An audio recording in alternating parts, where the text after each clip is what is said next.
Jesus is coming out of the temple. As he came out of the temple, one of his disciples said to him, "Look, teacher, what large stones and what large buildings." And then Jesus asked him, "Do you see these great buildings? Not one stone will be left here upon another. All will be thrown down." When he was sitting on the Mount of Olives opposite the temple, Peter, James, John, and Andrew asked him privately, "Tell us, when will this be? And what will be the sign of all these things are about to be accomplished?" Then Jesus began to say to them, "Watch and see, that no one leads you astray. Many will come in my name and say, 'I am he,' and they will lead many astray. When you hear wars and rumors of wars, do not be alarmed. This must take place. But the end is still to come. For nation will rise up against nation, and kingdom against kingdom. There will be earthquakes in various places, and there will be famines. But this is but the beginning of the birth pangs." Thus ends the reading of the word. Thanks be to God.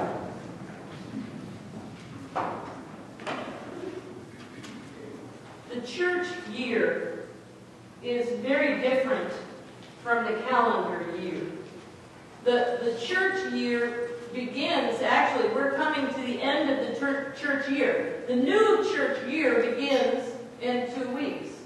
The new church year begins on November the 29th. That is the first day of Advent. We have 2 more weeks of this church year.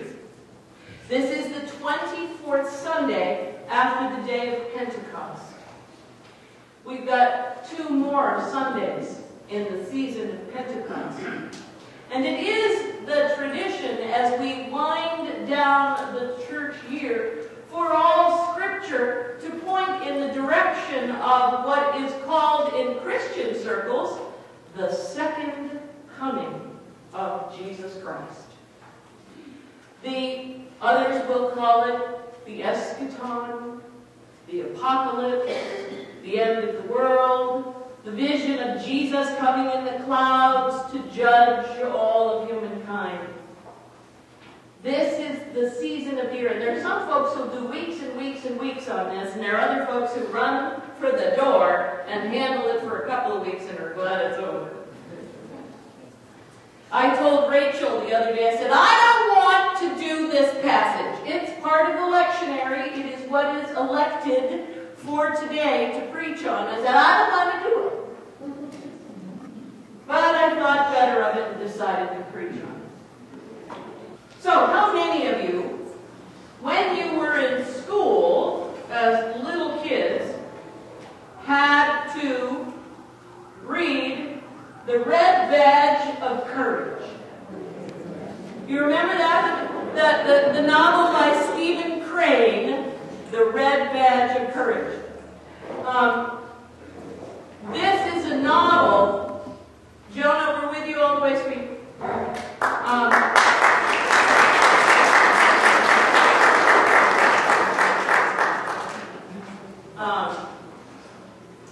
In this novel, the novel is a story about a young recruit to the Union Army who is terrified after his first skirmish with the other side, with the Confederacy, and he heads for the hills. He's scared to death, and he runs away from the front line. And as we read the novel, I remember very well, as I read the novel, all I wanted to do was put it down. I was sickened watching and being with this soldier as he ran farther and farther away from his duty. I didn't feel well inside myself, and all I wanted him to do was to get courageous. All I wanted him to do was to wake up, to grow up, and to do his job. But I was with him and following him as the fear and shame and self-loathing haunted him through his transformation. And that way that he was transformed from the runner and hider to the young man who went to the battlefield and picked up the fallen flag and ran into the fray. He found his courageous heart in the end. Soldiers, when they are recruited and go into the military, are often feeling pumped up. I remember in 1991, when the Gulf War was the first Gulf War, there were all these folks in the church pumping up the young man and saying, "Go, join up, you can be a hero." And there were a lot of young men that said, yeah, I'm going to go be a hero. And they went to boot camp, and they were trained over and over again. Their gunnies were training them, making them strong, making it so that their reaction time in the field of battle was second nature, so they knew without thinking exactly what they had to do on the battlefield. But how many of those soldiers, as they raised their right hand, gave a thought at all to giving up their lives, to making the ultimate sacrifice?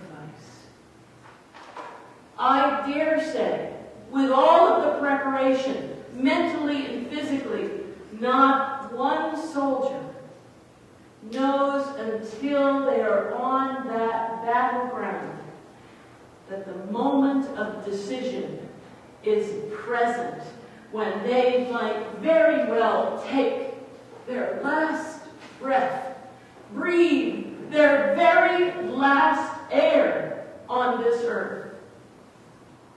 They must, in that moment, find their courageous heart.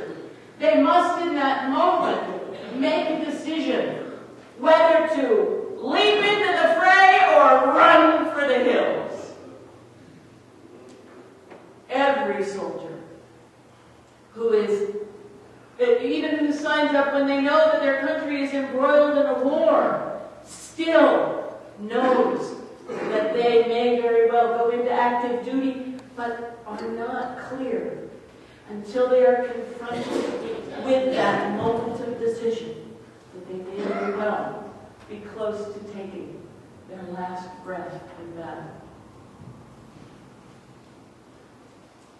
When Jesus sat with his disciples on the Mount of Olives, before that, when he was walking out of the temple, and one of the disciples, James or Andrew or Peter or John, one of them said, "Oh, look at this temple in Jerusalem. Look at how huge it is. Look at how huge these stones are. I've never seen anything so gigantic in my life." That Scripture suggests that there are disciples who have accompanied Jesus to Jerusalem who have never seen the temple before.